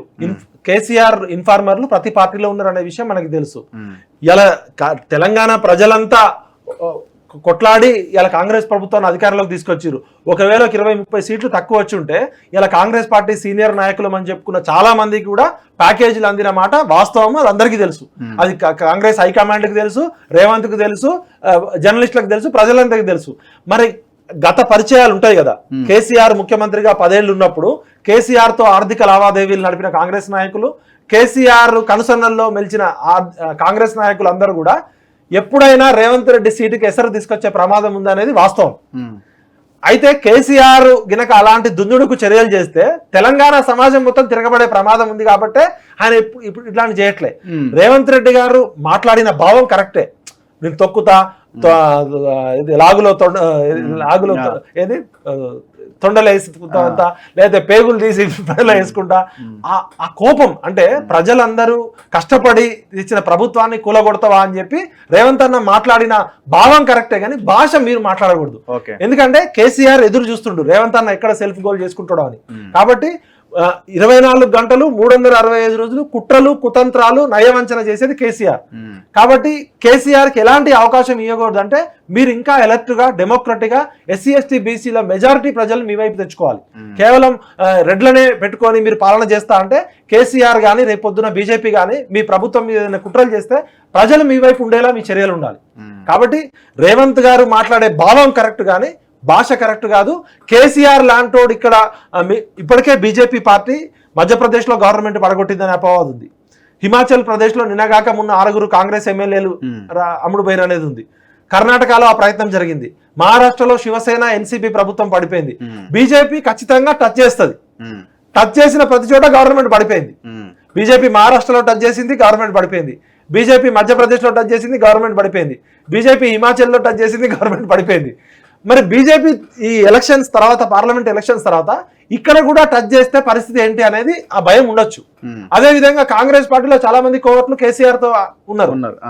కాంగ్రెస్ పార్టీ ఎట్లుంటది అంటే సక్సెస్ అయినప్పుడు అందరు మాదే అని చెప్తారు, కానీ ఒక ఫెయిల్యూర్ కనపడంగానే ఒకరినొకరు తిట్టుకుంటారు. కాంగ్రెస్ అంటేనే ఆ సిద్ధాంతం ఉంది. అలాంటి చోట రేవంత్ తెలంగాణ సమాజం కష్టపడి తెచ్చిన ప్రభుత్వాన్ని కూలగోల్చే ప్రయత్నం ఏది చేసినా కూడా బిడ్డ కేసీఆర్ మేము వార్నింగ్ ఇస్తున్నాం. తెలంగాణ ఉద్యమకారులుగా, తెలంగాణ పౌర సమాజం నుంచి నువ్వు ఎలాంటి కుట్రలు చేస్తే నీ గోరి కడతాం. అయితే రేవంత్ గారు వీళ్ళందరినీ ఇంక్లూజివ్ చేసుకోవాలి. కష్టం వచ్చినప్పుడు నాకు జరగడం కాదు. ప్రజలు కష్టాలు, ఉద్యమకారులు, పౌర సమాజంలో ఉన్న మేధావులు, యాక్టివిస్టులు అందరూ కూడా తన వైపు పెట్టుకుంటే తన ప్రభుత్వాన్ని బీజేపీ కానీ కేసీఆర్ కానీ టచ్ చేస్తే కాపాడేది ప్రజలు, ఉద్యమకారులే. కాబట్టి ఈ పరిస్థితుల్లో ఇప్పుడు ఆ పార్టీ నుంచి ఎమ్మెల్యేలని ఈ కారణం చేత తీసుకోవచ్చా? దీన్ని ఎట్లా పబ్లిక్ రిసీవ్ చేసుకుంటారు? ఇవాళ రాజకీయాల్లో అవునన్నా కాదన్నా ఏ పార్టీకి కూడా సిద్ధాంతం అనేది ప్రజలకు చెప్పే రాద్ధాంతం. వీళ్ళ సిద్ధాంతం అంతా ప్రజలకి చెప్తారు గొప్ప గొప్ప మాటలు. కిస్సా కుర్చీకాయ, కుర్చీ కాపాడుకోవడమే రాజకీయ పార్టీలకి సిద్ధాంతం. పవర్ పాలిటిక్స్ లో ఇప్పుడు నెరేటివ్ అండ్ పర్సెప్షన్ అనేది ప్రజలకు బిల్డ్ చేయాలి. రేవంత్ అన్న తన సీటు కాపాడుకోవడం కోసం ఎలాంటి చర్య చేసినా తప్పు లేదు, కానీ ప్రజలని భాగస్వాములు చేయాలి. అయితే కేసీఆర్ ఏ చర్యలు చేస్తే ప్రజలు ఏవగించుకున్నారో, ప్రజలు కేసీఆర్ ని అసహించుకున్నారో అలాంటి చర్యలు చేయొద్దు. ఇలా చాలా మంది ఇప్పుడు మల్లారెడ్డి లాంటి స్కామ్స్టర్స్ నో లేకపోతే టిఆర్ఎస్ పార్టీలో అత్యంత అవినీతి పరులను చేర్చుకుంటే మాత్రం మీకు ఇమేజ్ డ్యామేజ్ అయ్యే ప్రమాదం ఉంది. ప్రజల్లో కొద్ది గొప్ప మంచి పేరుండి తప్పనిసరి పరిస్థితుల్లో నీ పార్టీ 65 సీట్లే వచ్చినాయి కాబట్టి నీ పార్టీని కాపాడుకోవడం కోసం ఎత్తులు జిత్తులు చేయొచ్చు, పొత్తులు పెట్టుకోవచ్చు, కానీ అవినీతి పరులని లేకపోతే డబ్బున్నోళ్ళని లేకపోతే కులగజ్జున్నోళ్ళని మాత్రమే తెచ్చుకుంటే మాత్రం మీరు పౌర సమాజానికి చెప్పండి. మీ ప్రభుత్వానికి ఏం ప్రమాదం ఉందో మీరు పౌర సమాజానికి చెప్పండి. మీకోసం మేము కొట్లాడతాం, మీరు ముఖ్యమంత్రి పని మీరు చేయండి, కేసీఆర్ తో పోరాటం మేము చేస్తాం, వాడేమన్నా ఇట్లాంటి నకజిత్తుల వేషాలు ఈ మంత్రం యంత్రం తంత్రం చేస్తే ఆయన ఎక్కడ బొందబెట్టాలో అక్కడ బొందబెట్టడానికి తెలంగాణ సమాజం అంతా నీతో తెలంగాణ సమాజం బలం అంతా రేవంత్ రెడ్డి అన్న తీసుకోవాలనేది మా కోరిక. ఎందుకంటే ఇలా ఉన్న పార్టీలలో కాంగ్రెస్ డెమోక్రటిక్ గా కనపడింది కాబట్టి గెలిపించారు. బీజేపీ పార్టీ ఎజెండా ఎంత చెప్పినా కూడా ఇక్కడ నెరేటివ్ బిల్డ్ కావట్లే. బీజేపీ నార్త్ లో ఎంత బిల్డప్ అయిందో తెలంగాణలో లెఫ్ట్ ఓరియంటెడ్ సమాజము ఇక్కడ బీజేపీ సిద్ధాంతాలు ఆర్ఎస్ఎస్ ఎంత కష్టపడి ఎంత చేసినా కూడా బీజేపీకి రావాల్సినంత మైలేజ్ రావట్లే. ఎందుకంటే ఇక్కడ ఎస్సీ ఎస్టీ బీసీ ఇక్కడ మతం కన్నా కులం ప్రాధాన్యత ఉంటుంది, వర్గం ప్రధానంగా ఉంటుంది. లెఫ్ట్ మైండ్ సెట్ ఉన్న చోట ఖమ్మంలో 0, నల్గొండలో 0. ఇప్పుడు పార్లమెంట్ ఎలక్షన్స్ లో మోడీ హవాతో 1-2 సీట్లు రావచ్చు, కానీ ఇప్పుడు ఉన్నది కాంగ్రెస్ పార్టీ హవా నడుస్తుంది, కేసీఆర్ యాంటీ హవా నడుస్తుంది. ఈ టైంలో మీరు మరకబడ్డోళ్ళని మచ్చబడ్డోళ్ళని ఆడ దేనికి పనికిరాని నెత్తి మీద మల్లారెడ్డి కూడా రెడీగా ఉన్నాడు రావడానికి. మల్లారెడ్డి వచ్చి కాళ్ళ మీద పడి నేను జాయిన్ అవుతా అని అంటున్నాడు. ఇప్పుడు 100 కోట్ల 1000 కోట్ల ఆరోపణలు ఉన్న వాళ్ళు మీ పార్టీలోకి వస్తున్నారు. ఆల్రెడీ 2-3 తిమింగలాలు వచ్చినాయి. వాటి పట్ల ప్రజల్లో వ్యతిరేకత ఉంది, కాంగ్రెస్ పార్టీలో వ్యతిరేకత ఉంది. టీఆర్ఎస్ పార్టీ వాళ్ళు కూడా అమ్మాయి ఈ దరిద్రులు వెళ్ళిపోయారు అనుకుంటున్నారు. కాబట్టి మీరు ఆ బ్యాగేజ్ తెచ్చుకోకండి. మీకు ఏమైనా తెచ్చుకుంటే ప్రజల్లో ఆమోదం చప్పట్లు కొట్టేటట్టు ఉండాలి తప్ప రేవంత్ రెడ్డి గారు ఏంది కేసీఆర్ చేసినట్టు ఇట్లనే చేస్తున్నాడు. ఆయన పార్టీలో కేసీఆర్ ఏ పార్టీని వదిలిపెట్టలే కదా. ఇలా కాంగ్రెస్ పార్టీలోకి రావడానికి అందరు బీఆర్ఎస్ వాళ్ళు రెడీగా ఉన్నప్పటికీ కూడా ఎవరిని తీసుకుంటే మనకు లాభం అవుతుంది, ఎవరిని తీసుకుంటే ప్రజలకు లాభం అవుతుంది అనేది ఆలోచించాలని చెప్పుకోకుండా రేవంత్ రెడ్డి ప్రభుత్వానికి ఏమైనా ప్రమాదం వస్తే ఒక ఉద్యమకారులుగా, ఒక జర్నలిస్టులుగా, ఒక పౌర సమాజం నుంచి మా వంతు మేము సపోర్ట్ చేస్తాం. బట్ మీరు మమ్మల్ని భాగస్వాములు చేసుకోండి నిర్ణయాల్లో. కానీ మీరేం నేను చెప్పినట్టు నడవాలనుకోవట్లే. ప్రజల భాగస్వామ్యము, పౌర సమాజ భాగస్వామ్యం లేకపోతే ఏ ప్రభుత్వం కూడా ప్రజాస్వామ్యంలో ఎక్కువ కాలం మనసాగలేదు. ప్రజల చేత, ప్రజల కొరకు ప్రజలే పరిపాలించాల్సిందో పౌర సమాజం పాత్ర చాలా కీలకంగా ఉండాల్సింది. కేసీఆర్ ఏదైతే తప్పులు చేసిర్రో, కేసీఆర్ ఏదైతే వెలమ ఫ్యూడల్ దొరల పాలన చేసిర్రో, మీరు కూడా మేము మళ్ళొక రెడ్డి దొరల పాలన చేస్తామంటే మాత్రం తెలంగాణ సమాజం క్షమించదు. ఇది ఒక మంచి అవకాశం రేవంత్ అన్నకి. చిన్న వయసులోనే ముఖ్యమంత్రి అయిండు. ఇంకో 10 కాలాల పాటు ఆయన మంచిగా ఎదగాలని కోరుకుంటున్నామంటే తెలంగాణ అస్మిత, తెలంగాణ అస్తిత్వము, తెలంగాణ గుండె చప్పుడుని మీ వెంట తీసుకుపోవాలని కోరుతున్నాం. Thank you very much Vithal గారు. Thank you very much. So ఇది తెలంగాణ విఠల్తో ఇవాల్టి ఇంటర్వ్యూ. సో గత వారం 10 రోజులుగా జరిగిన పొలిటికల్ డెవలప్మెంట్స్ పైన చూస్తూనే ఉండండి మన తొలి వెలుగు.